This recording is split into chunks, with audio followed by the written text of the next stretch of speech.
এই এসে গেছেন নবাব বাহাদুর এসে গেছেন। আসুন আসুন নবাব বাহাদুর, কি সৌভাগ্য আমার যে বেগম সাহেবাকে সঙ্গে নিয়ে আপনি আমার নিমন্ত্রণ রক্ষা করতে এসেছেন। আরে আসতে তো হবেই কৃষ্ণচন্দ্র, আর তুমি নিমন্ত্রণ করেছো আর আমি আসবো না? আসুন, ভেতরে আসুন, আসুন। তো কেমন আছো কৃষ্ণচন্দ্র? ভালোই আছি জাহাপানা। তো ভালো তো থাকবে, অন্তত গোপাল যতদিন তোমার সঙ্গে ছায়ার মতন লিপ্টে আছে ততদিন তুমি তো ভালো থাকবেই। কি বলো গোপাল? কে যে কার সঙ্গে ছায়ার মতো লেপ্টে আছে সেটা কে বলবে নবাব বাহাদুর? ওই যে কথায় আছে না, তৈলধার পাত্র না পাত্রধার তৈল। বেড়ে বলেছো গোপাল। হ্যাঁ, তবে ব্যাপারটা কি জানো, তেল যদি বেশি হয় পাত্র থেকে উপচে পড়ে, তাহলে ওই তেলে পা হড়কে পা ভেঙে যেতেও পারে। চলো এই কৃষ্ণচন্দ্র, প্রাসাদের ভেতরে চলো, আমার কিন্তু খুব খিদে পেয়েছে। চলো চলো চলো।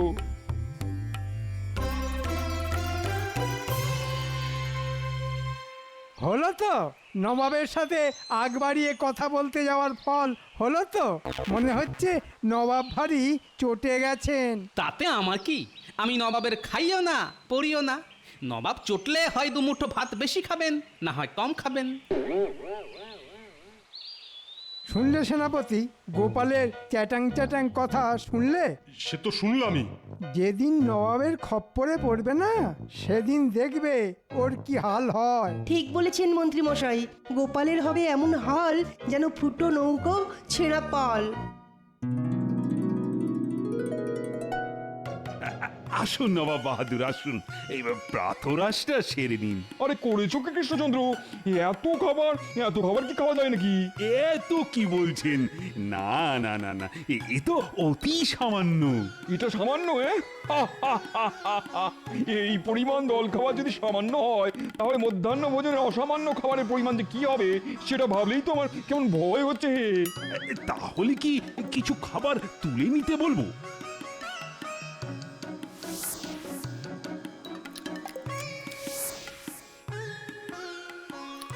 গোপালকে দেখছি না, ওকে ডাকো। বুঝলে বুঝলে কৃষ্ণচন্দ্র, এখানে এসে তোমার ওই ছায়াটির সঙ্গে কথা না বললে আমার যে ভালো লাগে না। গোপাল, ও গোপাল! এই তো গোপাল এসে গেছে।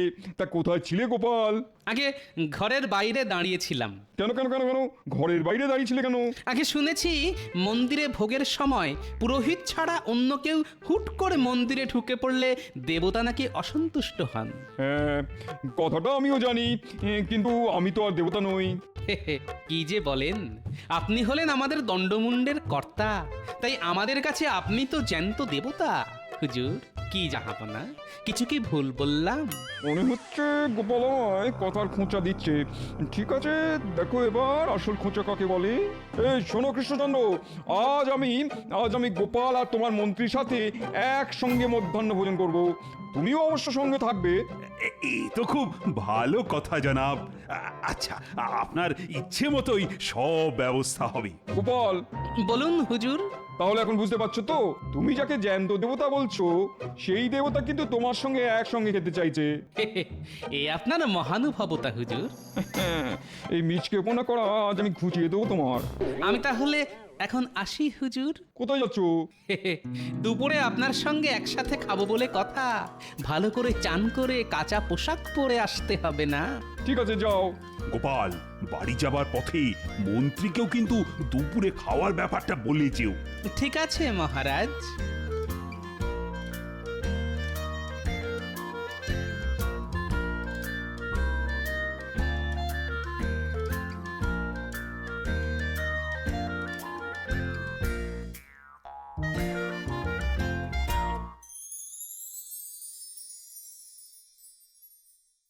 গিন্নি গিন্নি কোথায় গেলে গো? কি হলো কি বাড়িতে পা দিয়ে এমন হই হই শুরু করে দিলে কেন? গিন্নি আজ নবাব বাহাদুরের সঙ্গে একসাথে খাওয়ার নিমন্ত্রণ পেয়েছি, আর নিমন্ত্রণ করেছেন স্বয়ং নবাব। দাও দাও দাও গিন্নি, তোমার ওই মাথায় মাখার সুগন্ধি তেলটা একটু দাও তো, মাথায় মেখে টপ করে পুকুর থেকে ডুবটা দিয়ে আসি। কত ছিঁড়ি দেখো, বলি মাথায় তো চুল নেই, তা গন্ধ তেল মাখবে কোথায় তোমার ওই চকচকে টাকে? আই আই দেখো গিন্নি, আমার এই টাক নিয়ে খোঁটা দেবে না বলে দিচ্ছি। বলি এই কৃষ্ণনগরে এমন আরেকটা টাক খুঁজে পাবে কেউ? শোনো, যা বললাম তাড়াতাড়ি করো, তেল গামছা কাঁচা পোশাক সব বের করে রাখো। আজ না আজ খুব সেজে গুজে রাজপ্রাসাদে খেতে যাব। এই রে, কি হলো আবার? মহারাজ তো মন্ত্রী মশাইকে বলতে বলেছিলেন, তাড়াহুড়োর মাথায় সেটাই তো ভুলে গেছি। গিনি আমি চট করে মন্ত্রীর ওখান থেকে ঘুরে আসছি, তুমি সব বের করে রাখবে কিন্তু।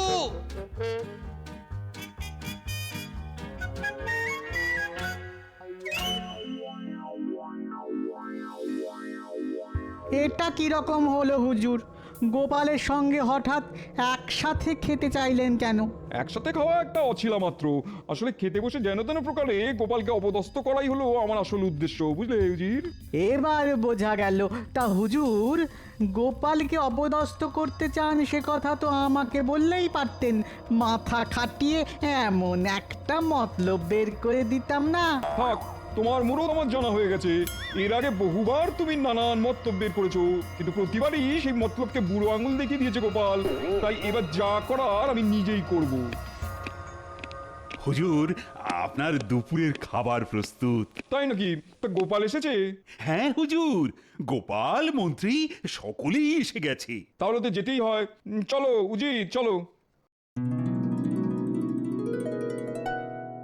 আরে করেছো কি কৃষ্ণচন্দ্র? এ তো দেখছি রীতিমতো এলাহি আয়োজন। এলাহি বলে লজ্জা দেবেন না হুজুর, ওই সামান্য কিছু। তা গোপাল কই? গোপাল, এই যে জাহাপনা, আমি এখানে। এসো এসো এসো এসো গোপাল, তুমি আজ আমার পাশে বসে খাবে। বাবা এত খাতির না, গতিক তো সুবিধের বলে মনে হচ্ছে না। আরে কি হলো কি? গোপাল এসো, খাবে এসো।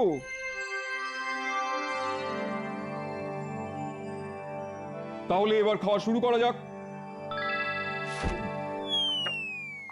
এই কি জাহাপনা, খাওয়ার আগেই যে আপনি জল খেয়ে ফেললেন। জল খেয়ে পেট ভরিয়ে ফেললে খাবেন কি করে?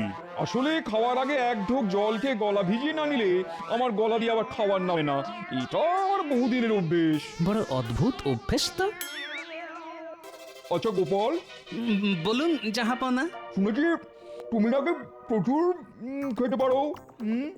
ঠিকই শুনেছেন হুজুর, গোপাল হাসতে হাসতে একসঙ্গে 20 জনের খাবার খেয়ে নিতে পারে। তাই নাকি? তাহলে তাহলে আজকে খেয়ে দেখাও তো গোপাল। কি যে বলেন হুজুর, সে অল্প বয়সে একটু একটু খেতে পারতাম, কিন্তু এখন বয়স হয়ে গেছে, তাই আর আগের মতো খেতে পারি না হুজুর। আচ্ছা গোপাল, তুমি তুমি কখনো কাউকে নিমন্ত্রণ করে খাইয়েছো? নিমন্ত্রণ? গোপাল করবে নিমন্ত্রণ? কি যে বলেন হুজুর, আপনি ভাবতে পারবেন না ও কি ধরনের কিপটে। কি গোপাল, মন্ত্রী কি বলছে? তুমি নাকি খুব কিপটে? আসলে আমি যে খুব গরিব, 5 জনকে নেমন্তন্ন করে খাওয়াবার সাধ্যি কোথায় আমার। এই গোপাল, বাজে কথা বলো না তো। মহারাজের কাছ থেকে খুব একটা খারাপ বেতন পাও না তুমি, আর তার ওপর মহারাজ তোমায় তো ছুতোয় না, তাই তোমায় কিছু না কিছু দিয়েই থাকে। আজ এটা, কাল ওটা, সোনা, মোহর, টাকা, এইসব পুরস্কার তো পেয়েই যাও মাঝে মধ্যে। তাই নাকি গোপাল? তাহলে তো তুমি রীতিমতন বড় লোক। ঠিক আছে ঠিক আছে, আমি খাবো। কি খাবেন হুজুর? তোমার বাড়িতে নিমন্ত্রণ, আর সেটা কালই খাবো। সর্বনাশ করেছে, নবাবকে খাওয়াতে গেলে তো অনেক টাকা খরচ হয়ে যাবে। বেটা কি আমাকে কোনো প্যাঁচে ফেলার চেষ্টা করছে? হারকিপটে গোপাল আজ নবাবের কাছে আচ্ছা জব্দ হয়েছে দেখছি। কি গোপাল, খাওয়ানোর কথা শুনে চুপ করে গেলে কেন? হুজুর, আমার বাড়িতে মাটির মেঝে, বসতে আপনার অসুবিধে হবে। আসন পেতে দিলে আমার অসুবিধা কোথায়? আপনাকে খাওয়াবার মতো ভালো বাসনপত্র যে আমার নেই হুজুর। বাসন লাগবে না, কলা পাতায় খাবো। আর তেমন হলে মাটির ভাঁড়ে করেই না হয় জল দিও। এই তো আচ্ছা ফ্যাচাঙে পড়ে গেল। হতভাগা তো দেখছি না খেয়ে ছাড়বে না। কি গোপাল, খাবে তো? খাইয়ে দাও গোপাল, খাইয়ে দাও। স্বয়ং নবাব বাহাদুর যখন এত করে বলছেন। কি হলো গোপাল, খাওয়াবার মতন দম আছে তো, নাকি খাওয়ানোর কথা শুনেই সব দম পুষ হয়ে গেল? ঠিক আছে, ঠিক আছে, কাল না হয় আপনি আমার বাড়িতেই খাবেন। গোপালকে আরো দব্দ করতে হবে। আমি শুধু একলা খেতে যাব না, এখানে যারা যারা আছে তারা সকলে মিলেই তোমার বাড়ি খেতে যাবে। আর যা তা খাওয়ানো চলবে না কিন্তু। কি খাবেন বলুন? কি খাবো? কমপক্ষে 4 রকমের মাছ, পাবদা, ইলিশ, গলদা চিংড়ি আর পাকা রুই। তারপর কচি পাঁঠার ঝোল। হ্যাঁ হ্যাঁ, তাও হবে তাও হবে। আর সেই সাথে ভোলা ময়রা লাল দই, মাখা সন্দেশ আর রাবড়ি। কি গোপাল, হবে তো? বলছেন যখন তখন সবই তো করতে হবে হুজুর। তবে শুনেছি সস্তায় পাও বলে তুমি নাকি পচা ধসা জিনিস কিনে আনো। বেটা দেখছি বাগে পেয়ে আমায় খুব হেনস্থা করছে। ঠিক আছে, একবার আমার বাড়ি এসো, তখন বুঝিয়ে দেব মজা। সে যাই হোক, কাল কিন্তু রান্না করে যা খাওয়াবে তার সবগুলোই যেন হয় খুব টাটকা আর গরম গরম, ঠিক আছে? গরম গরম? ঠিক আছে, তাই হবে। এমন গরম খাওয়াবো না যে কেঁদে কুল পাবে না। আহা কি মজা! আজ কৃষ্ণচন্দ্রের বাড়িতে ভোজ, কাল আবার গোপালের বাড়িতে নিমন্ত্রণ। শুধু খাওয়া আর খাওয়া, খাওয়া আর খাওয়া। নবাব বাহাদুর গোপালকে বড় পেঁচে ফেলে দিল দেখছি।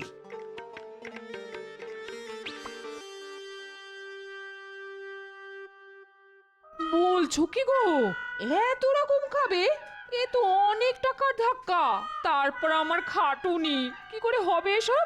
এসব নিয়ে এক্কেবারে দুশ্চিন্তা করো না গিন্নি, এক্কেবারে দুশ্চিন্তা করো না। তুমি শুধু গরম গরম চারটি ভাত আর শাক ভাজা করে রেখো। আর হ্যাঁ, খাবার জলটা বেশ করে ফুটিয়ে রাখতে ভুলো না কিন্তু। নবাব এলেই কিন্তু মাটির ভাঁড়ে করে ফুটন্ত জল দিতে হবে। এইসব উল্টো পাল্টা বলছো বলো তো? ফুটন্ত খাবার জল কি আবার দেয় নাকি মানুষকে? মানুষকে না দিলেও নবাবকে দেওয়া যায় গিন্নি। আর নবাব তো সবকিছুই গরম গরম খেতে চেয়েছেন। কি জানি বাবা, তোমার ওই টেকো মাথার মধ্যে আবার কি দুষ্টু বুদ্ধি খেলা করছে, কে জানে বাবা। আমার বাড়িতে খেতে এসে এমন ছেঁকা খাবে যে সারা জীবন মনে রাখতে হবে ওই পাজি নবাবকে।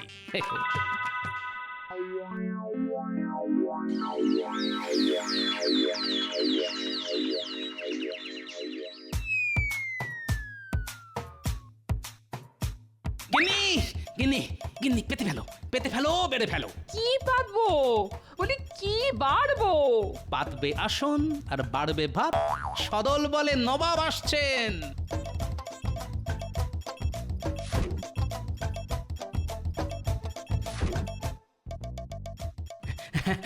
আসুন আসুন নবাব বাহাদুর, আসুন মহারাজ। আহা কি সৌভাগ্য আমার। খাবার প্রস্তুত? আগে প্রস্তুত হুজুর। ওই যে আসন পাতা হয়ে গেছে, শুধু কষ্ট করে বসে পড়লেই সব একেবারে গরম গরম এসে পড়বে। কৃষ্ণচন্দ্র, তাহলে বসে পড়া যাক, কি বলো?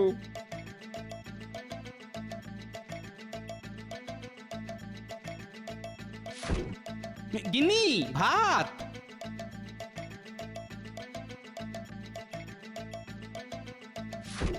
এ কি, শুধু শাক ভাত?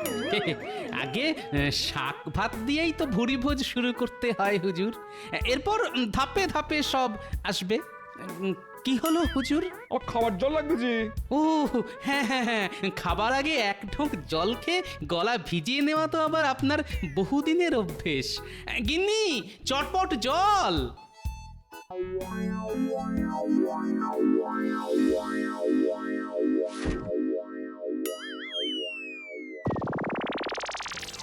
ওরে বাবা, পড়ে গেল, জল গেল। ওরে বাবা, উজির উজির, আমার আমার মুখে ফু দাও। বাবারে বাবারে, জিভটা জ্বলে যাচ্ছে। কি কি কি গরম রে বাবা। ওরে বাবা রে বাবা। কি কি হলো জাহাপনা? হলো আমার মাথা তোমার মুন্ডু। গোপাল আমায় ফুটন্ত গরম জল খাইয়ে দিয়েছে। ওরে বাবারে, ওরে বাবারে, জিভটা পুড়ে গেল রে। সে কি? এই গোপাল, তোমার একই দুর্মতি? হ্যাঁ, নবাব বাহাদুরকে তুমি ফুটন্ত গরম জল খাইয়ে দিলে কেন? হে বাবা, আচ্ছা এর মধ্যে আমার দোষ কোথায়? হুজুরই তো সবকিছু গরম গরম খেতে চেয়েছিলেন বলেই তো চাপ রাও বিল্লি, গরম পানি কি ফুটন্ত গরম জল? আগে আমি ঠিক বুঝতে পারিনি হুজুর। ন্যাকা, বুঝতে পারিনি। আমি এক্ষুনি এখান থেকে চলে যাবো। তাহলে খাওয়া 4 রকমের মাছ, তারপর কচি পাঁঠার ঝোল। ভোলা ময়রার লাল দই, মাখা সন্দেশ আর রাবড়ি। উফ, বাবারে, জিপ টিপ সব পুড়ে গেল। বাবারে, যত সব হ্যাংলার দল, খেতে হলে তোমরা খাও। উফ, কিন্তু পোড়া জিপ নিয়ে আমি আর কিছুতেই খেতে পারবো না, জ্বলে গেল সব। উফ, যা, আপনি না খেলে তো আমরাও কিচ্ছুটি দাঁতে কাটতে পারবো না। তাহলে আর কি, ফিরে চলো আমার সঙ্গে। উফ, জিপটা কি জ্বালা করছে বাবা, জিপটা পুরো জ্বলে গেল। উফ, কিন্তু এত বড় একটা অন্যায় করার পরও গোপাল কি কোনো শাস্তি পাবে না? গোপাল ভুল করেছে, কিন্তু অন্যায় তো কিছু করেনি।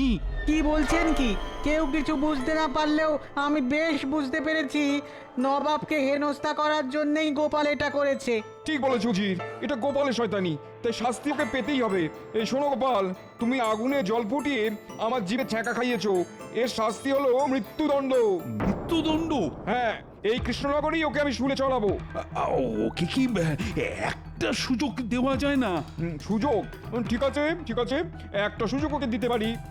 একদিনের মধ্যে ও যদি আগুন ছাড়া, আতশ কাঁচের ব্যবহার ছাড়া আর বিজ্ঞানীর পরামর্শ ছাড়া অন্য কিছু করে আমাকে ছ্যাঁকা খাওয়াতে পারে, তাহলেই ওর নিষ্কৃতি, না হলে শুলে ওকে চড়তেই হবে। চলে এসো, চলে এসো উজি।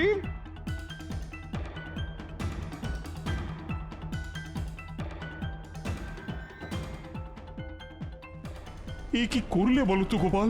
হ্যাঁ, এবার যে তোমাকে শুলেই চড়তে হবে। চিন্তা করবেন না মহারাজ, আপনার গোপালকে শুলে চড়ানো এত সহজ নয়।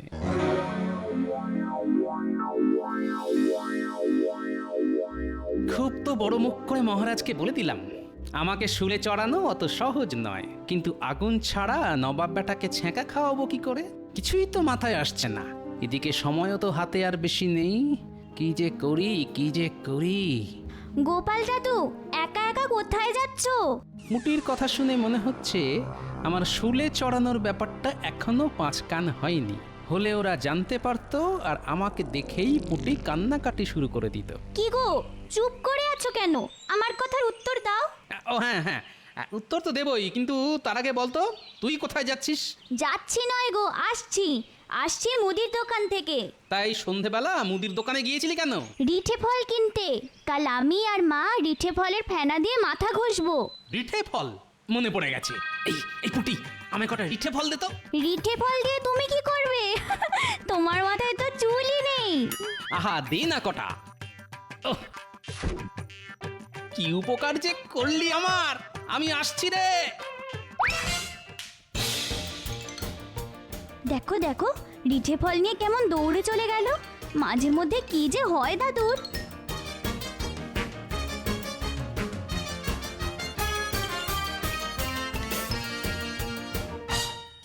তুমি কি করলে ঠাকুর?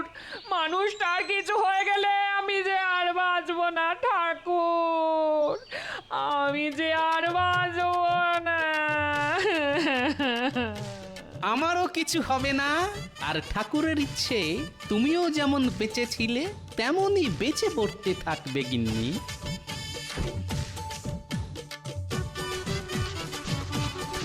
ওটা আবার কি করছো? গিন্নি, তোমার হাতটা একটু দেখি। কেন? আহা, দেখি না। ওরে ওরে ওরে, বাবা রে বাবা বাবা, কি জোর ছ্যাঁকা লাগলো গো। আহা, ছেকা ছেকা, মার দিয়া কেল্লা।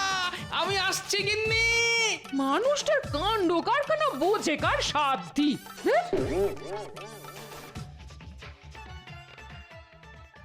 বুঝলে উজি, গোপালকে একবার শুলে চড়াতে পারলেই কেল্লা ফতে। এরপর আমি কৃষ্ণচন্দ্রকে নানান ভাবে নাস্তানুবুদ করে ওর কাছ থেকে কৃষ্ণনগর কিনে নেবো, বুঝলে? তারপরে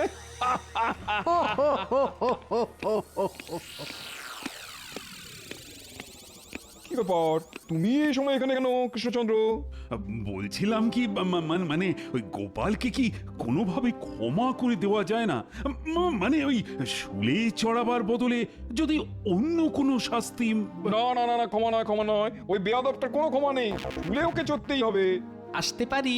ছ্যাঁকা খাওয়াতে এসেছো? আগে হ্যাঁ, আগুন ছাড়া তো? সঙ্গে কোনো আগুন নেই, তাই অবশ্যই আগুন ছাড়া। সূর্য অনেকক্ষণ ডুবে গেছে, তাই আতস কাঁচও কোনো কাজে লাগবে না। আর বিজ্ঞানীকে তো আপনি নজরবন্দি করে রেখেছেন হুজুর। বাজে কথা ছাড়ো, ছ্যাঁকা খাওয়াতে হলে খাওয়াও, নাহলে শুলে চড়ার জন্য প্রস্তুত হও।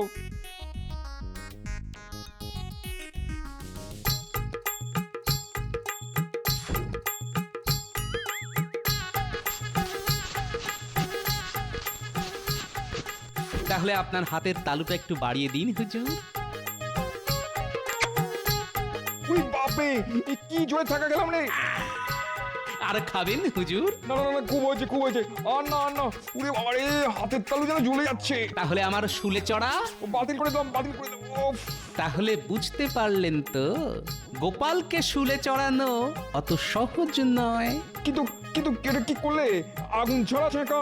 হুজুরের হয়তো জানা নেই যে রিঠে ফলের বীজকে মাটিতে ঘষলে সেটা খুব তেতে ওঠে, আর তার থেকেই ছ্যাঁকা। সাবাস সাবাস গোপাল, সাবাস। তোমার এই বুদ্ধির জন্য তুমি 100 মোহর পুরস্কার পাবে। সাবাস সাবাস গোপাল, সাবাস। ধন্য তোমার বুদ্ধি গোপাল, ধন্য, তুমি ধন্য গোপাল। আমি অতি নগণ্য। যা, গোপাল এবারেও জাল কেটে বেরিয়ে গেল। ও যে পাকা রুই মাছ, ছোটখাটো জালে কি ওকে ধরা যায়?